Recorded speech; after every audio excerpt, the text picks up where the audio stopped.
Hey guys, how y'all doing? This is the Two Vet Sports Show. My name is Christian, and here we got Anthony with us. This is the halftime show. We're just covering the NFL playoffs this weekend with a wild card.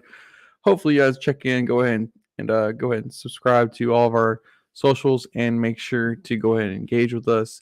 Please go ahead and share all this information out there with you guys and your family and your friends. It is much appreciated, and we only grow without you. Please go ahead and do that. And Anthony, how you feeling about these playoffs? What up, guys? Man, nothing new on the Niners, man. They look true to form today. Brock Purdy threw a few touchdowns, ran one in himself. Nice to see your boy Christian McCaffrey get back in the end zone. Yeah, since 2017. Hasn't had a touchdown in the playoffs since 2017. I feel bad for the man, but I love the man at the same time. Dude, I think, man, their X factor's Deebo Samuel, dude. Golly, that he career game for him today in the playoffs. He looked really good. Brandon Ayuk had a solid game today. And their defense, man, no points in the second half. We had that one quarter, I believe. Correct me if I'm wrong. Right, the Seahawks scored all 17 points in that second quarter. I do believe they did. Well, no, because the Seahawks, they scored, what was it, 17 in the first quarter. It was tied game. It was pretty much tied, 17-16 in the first quarter. We had a good game brewing at halftime. Talking about the half. I'm sorry. Yeah, we had a good game brewing at halftime, man. It was halftime was pretty legit. Hey, what do you think? You think Gino will be back starting quarterback Seahawks next year? 100%. Yeah, 100%.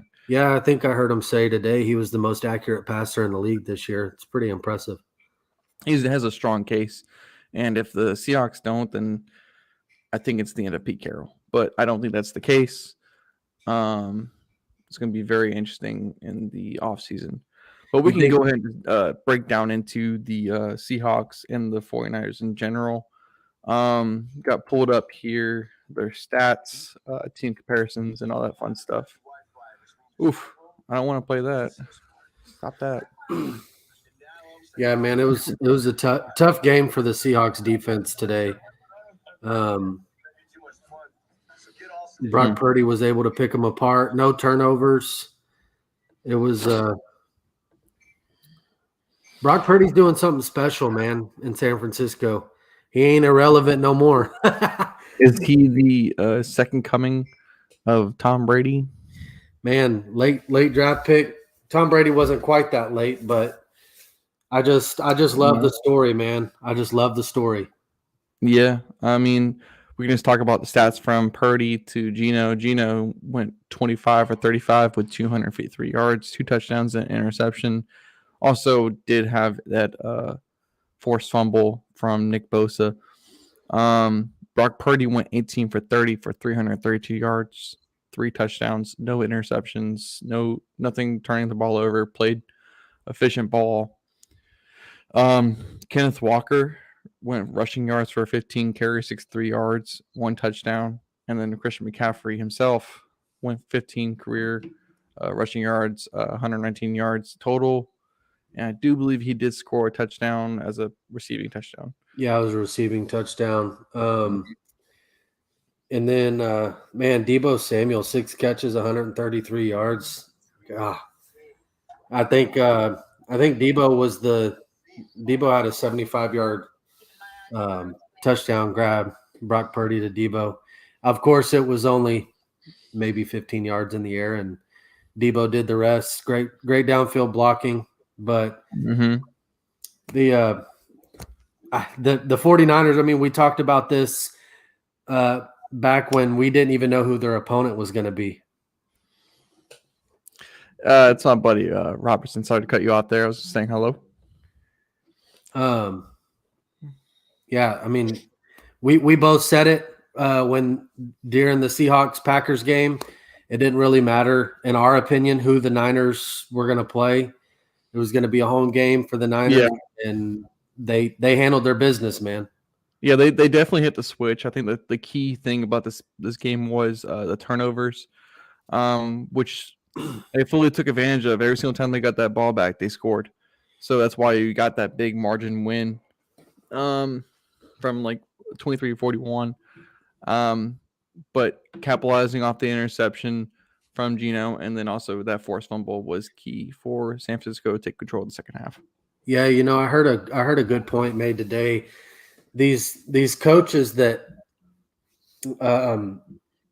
these coaches that have talented rosters and they don't get a lot of credit, man. I would like to take this moment to give Kyle Shanahan some credit, dude. He's on his third quarterback this year. Trey Lance, Jimmy G, now Brock Purdy. Brock Purdy was Mr. Irrelevant, last draft pick in the draft, and it hasn't mattered. It hasn't mattered. Kyle Shanahan has had this team ready week in, week out, and right now, I would say they're the scariest team in the NFC playoffs. Oh, 100%. I mean, they're up there with the Eagles and the Cowboys. But I would definitely say that his scheme is working. Like it should be. The Shanahan tree is pretty deep all throughout the NFL. That scheme does work, and especially when you can just implement any quarterback in there. And it's going to be very tough coming into the offseason when they get done with everything and see where that quarterback, who's going to be the quarterback for 2023. Because man. I mean, Trey Lance was proven as a developmental quarterback. He didn't develop fully. He still wants to use his legs. Didn't use them enough. Wasn't as accurate as he should be down the field earlier in the year. Got hurt. Jimmy Garoppolo comes back in. Jimmy G does Jimmy G things.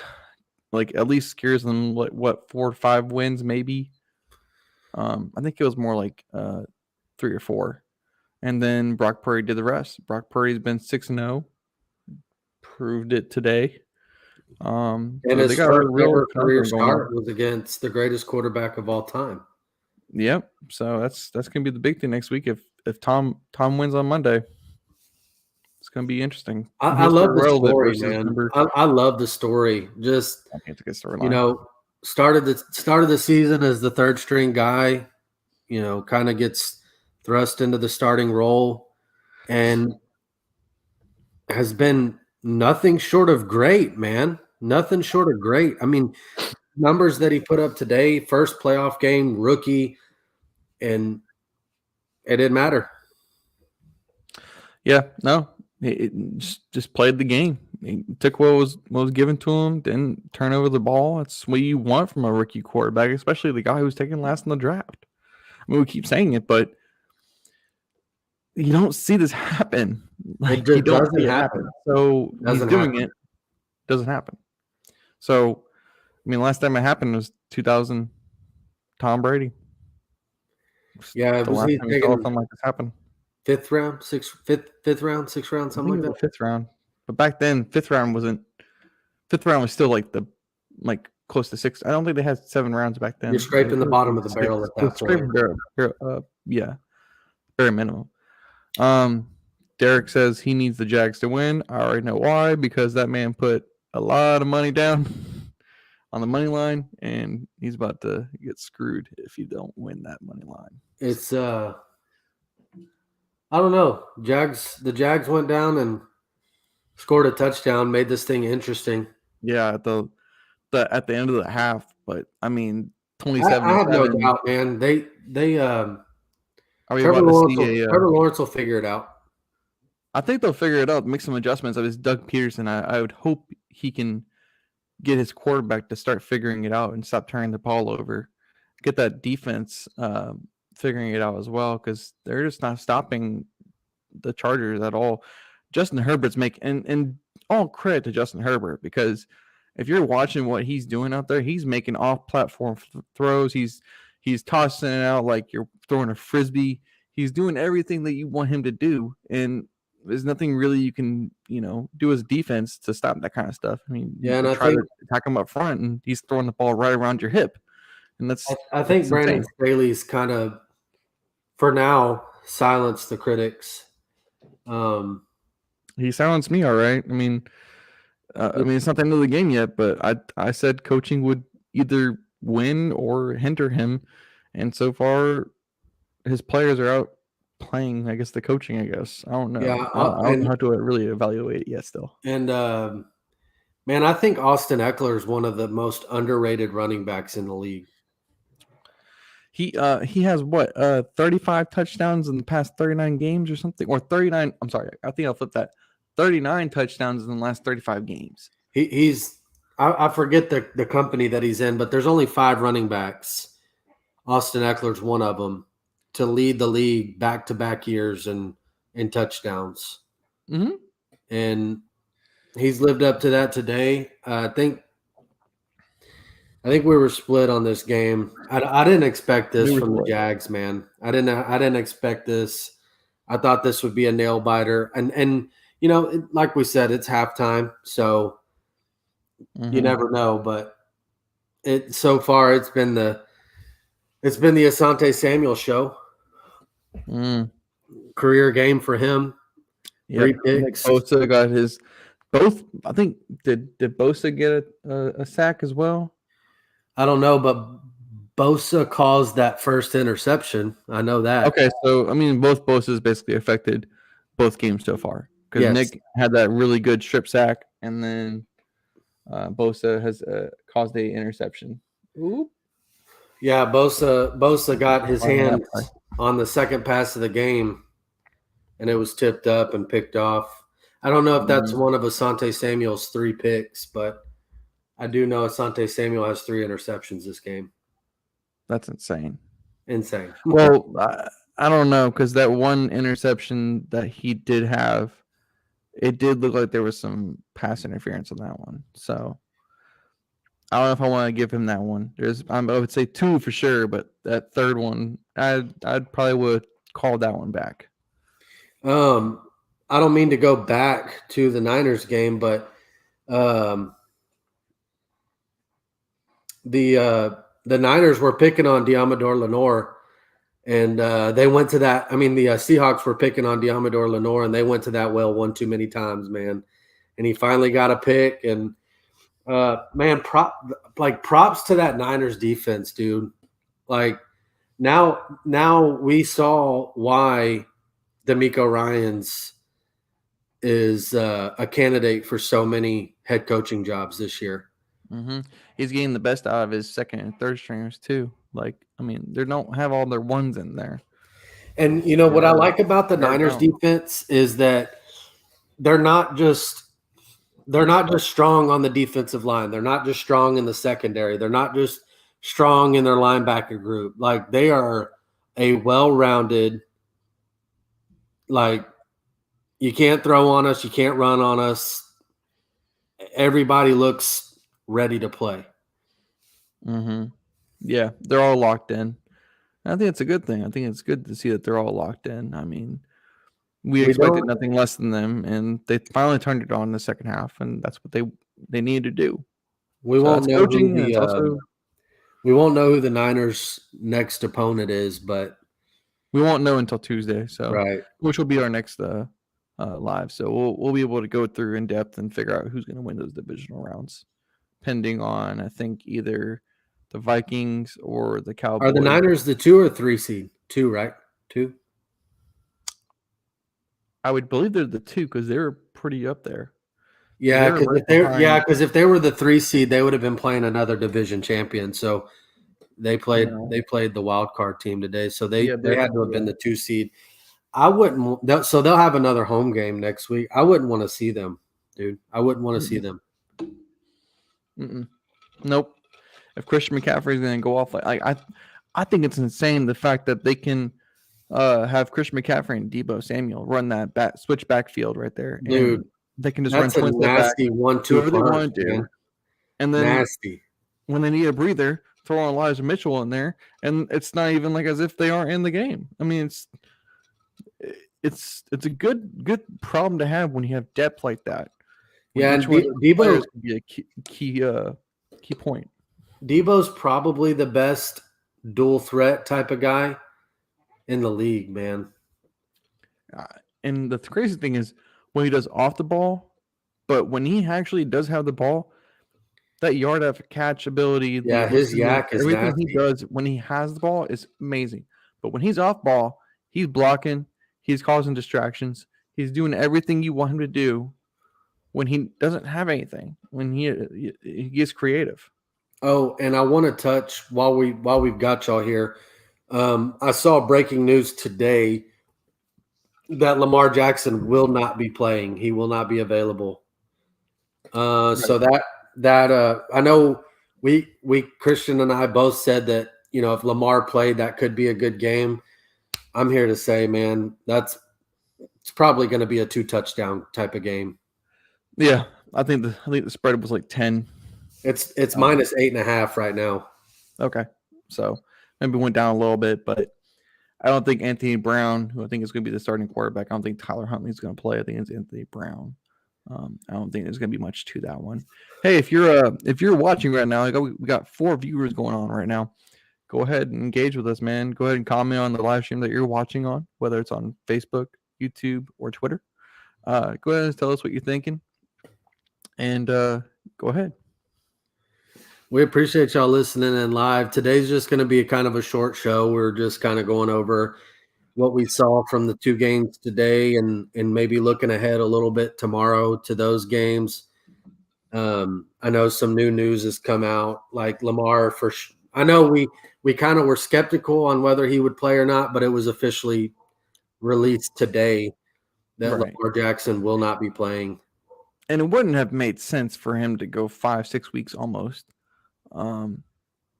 Not practice, do nothing. And he even put out a tweet, I think it was, and he was trying to be sincere about, you know, not being able to play. PCL injuries are very tricky because they, as far as I've been told, they are a pain to play on, and it feels as if like it's gonna break or do something so I that think you don't want to. I think I saw it was a grade 2 sprain, PCL sprain. Yeah. Mm-hmm. That's sad to see, man. I love watching Lamar Jackson play. He's an X factor for sure. And I hope the Ravens pay him, dude, because if they don't, somebody else will. That's the thing, though. They have the franchise tag, so I mean, are they gonna try and make amends? Like, if they don't get a deal done here in the next like 3-4 weeks after tomorrow's game, I mean, pretty much no Bengals are gonna win tomorrow. So I know season for them. Any given game, anything can happen, and I get that, but I mean, in my mind, it's the Bengals are just the Bengals have they went to the Super Bowl last year, and we know what they have at wide receiver. We know how good of a quarterback Joe Burrow is, and it's going to be a thing for them is. I think the best thing for them is that the fact that they're healthy versus Baltimore, which they're not. They've got questionable receivers, a third-string quarterback playing. I mean, we can say third-string quarterbacks, but Anthony Brown's not playing like Brock Purdy. So it's iffy for me. So that's why I'm banging the table. It's Bengals. So I'm thinking the Bengals Ravens game probably won't be great. It's not. I mean, anything can happen, dude. But the Giants Vikings game, that's the one I'm really looking forward to. And that's the game. That's the game of the week. I think that's truthfully the game of the week because everybody's so conflicted on what's going to happen. It's got Monday night's going to be fun too. I think Monday night's going to be the most fun though because of I'm going to get to watch Mike McCarthy get fired, but that's neither here nor there. I'm telling you, that's going to be a sneaky thing to happen. Is if Cowboys lose Monday night, does that get Mike McCarthy fired? And then they bring in Sean Payton. They bring in Sean Payton as soon as Mike McCarthy gets fired. Sean Payton's available. Cowboys have number 1 picks to give. Tell me something different. They've been reported wanting Sean Payton for years. Jerry Jones wants him. This is opportunity. So the matchup predictor on the Dolphins-Bills game has the Bills at a 96% chance to win that game. That's crazy. You know what happens when it's such a probability like that? They end up losing. Yeah, the Dolphins, man, I wouldn't. I'm not a big fan of sleeping on teams like that, man. They've got a talented quarterback. They've got a hot shot young coach. I think they're going to be ready to play. They're going to have a chip on their shoulder. Mm-hmm. And they did split the season series. They did with the Bills this year. Mike McDaniel's just got to scheme it somehow, some way. I mean, they've proven they can beat them one time, but that was beating them with no secondary. I hate to say it, but Buffalo is down a secondary piece. So I don't know who's gonna be able to contain Tyreek Hill. Is Skylar Thompson gonna be able to get the ball out to Tyreek Hill? So I mean, their scheme is their scheme, but if you can lock down either one of them two, then you know who's going to get the ball.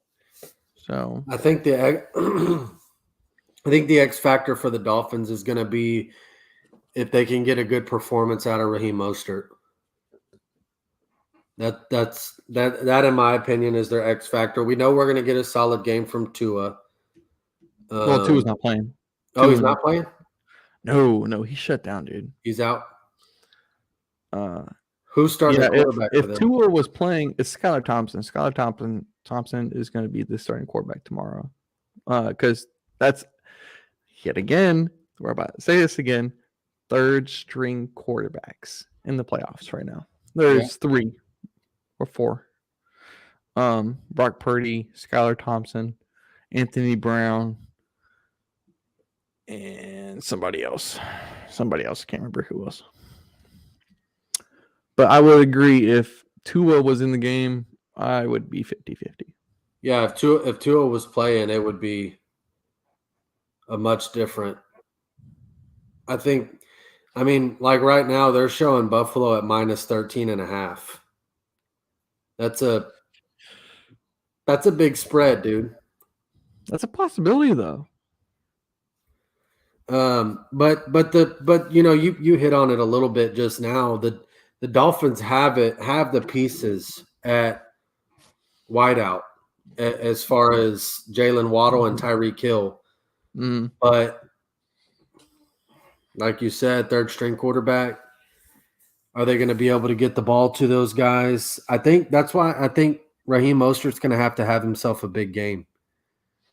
Yeah, if they can't establish the run, everything in football is established out the run. If you can't establish the run and you have to lean on the pass, it's not going to work. Balanced systems work the best, but if you can't, run it, then you have to pass it, and you have to have a really good quarterback for that. And I don't believe in a third string quarterback like Skylar Thompson. Well, I mean, if the Bills are not going to be made to fear the Dolphins' rushing attack, then the Bills can just run a nickel package the whole game, and force Skylar Thompson to make decisions blanketed in coverage. Yeah, and they also do have Mike Gesicki, who is a good tight end. Good tight end. Solid tight end. I want him on the Panthers next year. And that's just me, though, because out of the situations I've looked at with tight ends, I'm just getting a little sidetracked. Try not to, but Mike Gesicki is probably going to be the top tight end available next year coming into free agency. We're coming into this year in free agency. Early on in this Tua injury, I heard, rumors that doctors were telling him that he probably would have to retire and things like that. Do you know if it's still to that extent? I think it is. I mean, I would seriously, so he had 2, not just like slight concussions. He had some major TBI back to back within like a week and a half time frame, from like a Sunday game to a Thursday game in a week and a half. think it was, and it was on national TV. Like everybody watched it and everybody saw it. And then for him to go, what 7 games later, and then have another one where he just simply like it looked like a normal tackle, normal defensive end getting on him, and he fell to the ground and just banged the back of his head on the ground and got another concussion. That's telling me that his symptoms were still not clear enough. There was still something there. Like if you know anything about concussions, they can last up to 6 months with side effects. Like my wife had a concussion like a couple months back. TBIs are very serious, and I don't think so I don't think it's that big of a understatement to say that it's very concerning. That's all I can really say. Yeah, I would hate to see that, man. Tua's a talented young quarterback in this league. Probably one of the guys that, if he can get healthy, will be the future. One of those quarterbacks that we're talking about in 10 years who's had a hell of a career, And here's why I don't want to say that, because I need to see a head coach help him. Because, like I said this year, like he had a good system. It's come from the Shanahan tree, which we've seen earlier. The coach Mike McDaniel is from the Shanahan tree. He was the offensive coordinator of the 49ers last year, and he has a system. He's smart, but it's predictable. So after a certain point in time, like you've got to be able to figure that out. And all you're doing is putting Tua in a spot where he has to follow the system, and everybody's kind of reading it already. So it's not on him that they're not, fully helping. They're not fully helping him, because now it's seeable.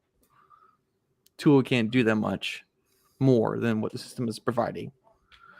So I think Tua can do it, but when you have system-based quarterbacks, you start to see them fall off when the system starts to become a little cracked. What do you think, man? Vikings, Giants. That's going to be a game. I'm still on the Giants bus, I think. I'm definitely on the Giants bus. They've got the best running back in the league. So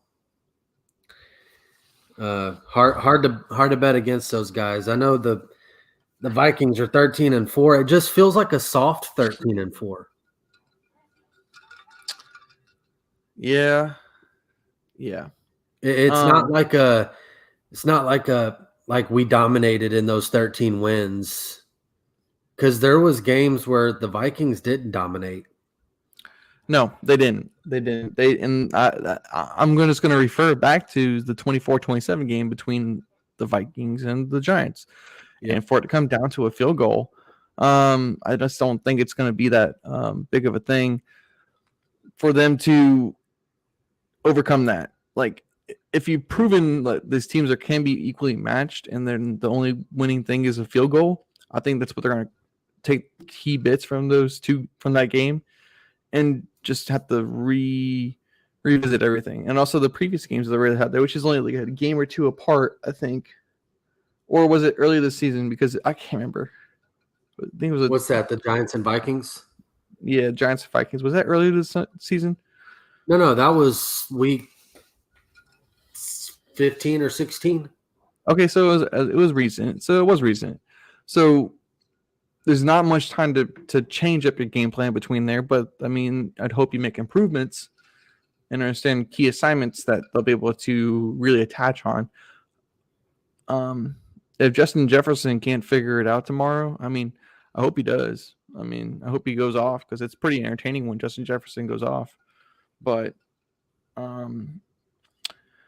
think a key factor tomorrow is going to be that running game for Giants. If Giants can open up that running game for Saquon, 100%, it's going to open up the rest of the playbook for Daniel Jones, who is a mobile quarterback. He can do it.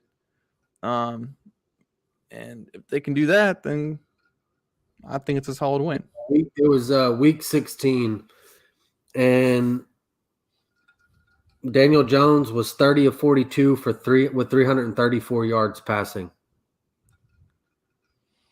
What was it again? Daniel Jones was what? 30 of 42, 334 yards and a touchdown. Yeah, he's been playing efficient ball. And Saquon had a solid game, 14 carries, 84 yards, and a touchdown. But I think the factor in this game is going to be Saquon going for more like 120 and a couple touchdowns. Mm-hmm. The key in this game is getting Saquon going. Yeah. I think Saquon's going to be the key factor. If I don't see Dalvin Cook as a huge piece to the Vikings like he hasn't been in recent years past. He's a good part, but I think since they've gotten Justin Jefferson, they've been too lenient on that pass game. No, Justin Jefferson's definitely the X factor. Yeah, and then they also got Adam Thielen and TJ Hawkinson. They have key players. They have weapons to use, but I think they just get a little too focused on getting their X factors open. It's kind of like what Carolina did for 2 or 3 years with CMC, where they got too focused on getting their key player open versus expanding the offense and making sure that it's an equal offense. Because once you do that, it's game. Like you're gonna be able to get yards and first downs every single drive. What's your X factor for Cowboys Bucks? Bucks short game. The dink and dunk offense. If the Bucks can figure that out against the Cowboys and it eliminates Micah Parsons, I think that's key. I think the biggest thing for me is for the Bucks is keeping Tom Brady upright, and because Tom Brady is a high IQ guy, makes good football plays.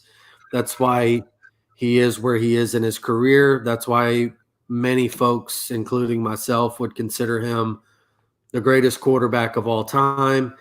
So I think keeping him upright, giving him the ability to make good throws and get the offense going, I think is the key for the Bucks. And I think on the other side is going to be Dak Prescott and the Cowboys offense taking care of the football, not turning the ball over.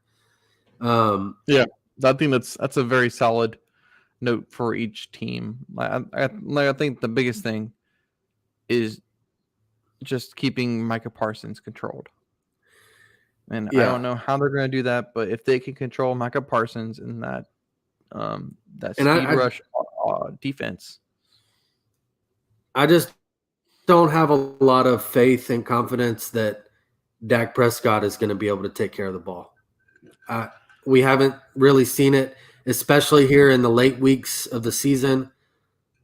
I have more confidence that Tom Brady's going to be able to do enough to get them by the Cowboys. Yeah. I'm trying to think of what else I can think of that would be a key factor for the Cowboys. I'd say Trevon Diggs. Trevon Diggs is always an X factor. Man, I don't like the Cowboys. I'm not a big fan of their organization. I think Jerry Jones is annoying. But I think Jerry Jones, like it's an oxymoron to say, but Jerry Jones feels of all the owners, he's one of the ones that wants to win. Like he has it in his heart that he wants to win. But with the same token, he's the reason they don't win. That he's the one that hinders them. Because he won't hire a big personality to come in here and coach this team because he wants somebody that he can control. See, that's where I think it's going to get interesting. Like how I just made that point earlier about Sean Payton and Cowboys. if the Cowboys lose come Tuesday morning, Mike McCarthy's either. I think it would give. Actually, you know what? I don't think Jerry Jones would fire him immediately. I think they would have a nice conversation. And to Jerry Jones, nice conversations isn't a very nice conversation. I think Mike McCarthy would get fired by Wednesday. I give it a day. Let Jerry Jones think it over. He'll probably hit up Sean Payton, ask him a question, and then I just don't. Here's the problem with it: is Jerry Jones has roster control. He's a GM and the owner. If he wanted Sean Payton, he'd have to give up that GM slot. I just don't know if Sean Payton is a Jerry Jones kind of guy. It's been reported for years that Jerry Jones wants Sean Payton. Years. Anyways, what I was gonna say earlier, I'm a big Tony Pollard fan, man. I think they need to move on from Ezekiel Elliott. Yes, very much so. Very much so. Move on Tony Pollard is the guy. Tony take over. I'm sure there's gonna be a lot of people who are gonna be upset at that statement. I mean, Cowboys love Zeke and everything, but the only way he scores is when he's in the goal line. Zeke's never been a big X factor to me. I like Tony Pollard. I think he's a more well-rounded running back, and I think that they should get off the Zeke train and just go to Tony Pollard. Yeah. Hey, by the way, we got 4 people watching. Sorry. Make sure y'all go ahead and comment, like, and share the video. Go ahead and share it to your friends, your family, please. If anything, go ahead and comment in the stream as well. Voice your opinions. Make sure you do so. We probably got about 8-10 more minutes left. And we'll probably hop off because it's going to get a little late. Does seem like the Jacksonville Jaguars are trying to make a comeback against Los Angeles Chargers right now, 14-27.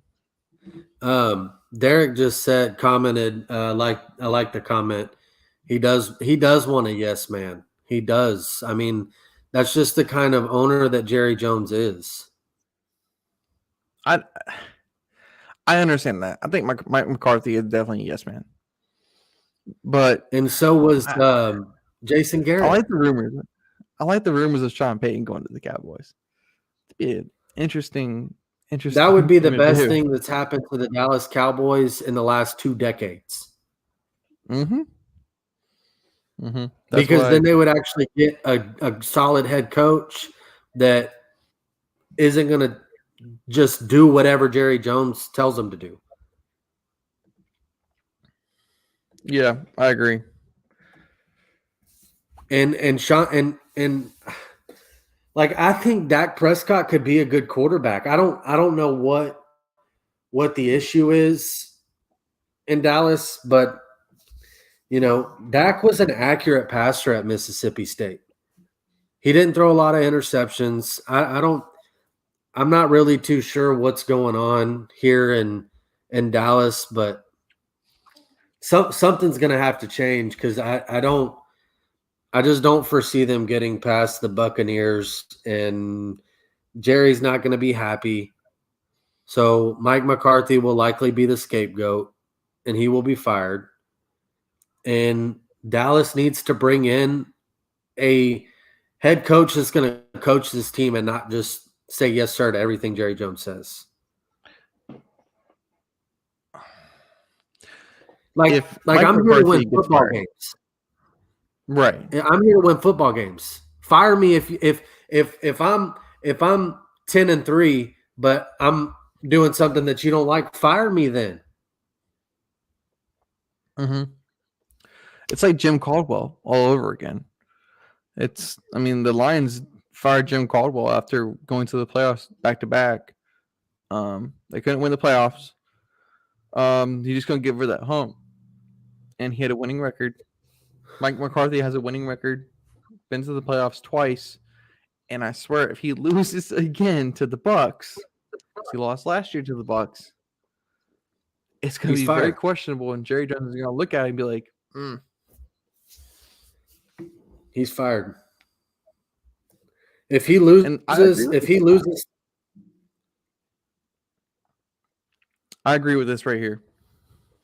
I think that they could win the Super Bowl next year if they hire Sean Payton. Yeah, they're not far off. I think it's either a coaching issue or just a couple more pieces away. Either figuring out what they want to do with Tony Pollard and Ezekiel Elliott, where they want to give who the 100, like the 75, 80 treatment or whatever, 75-25 treatment or whatever it is. They need to figure it out.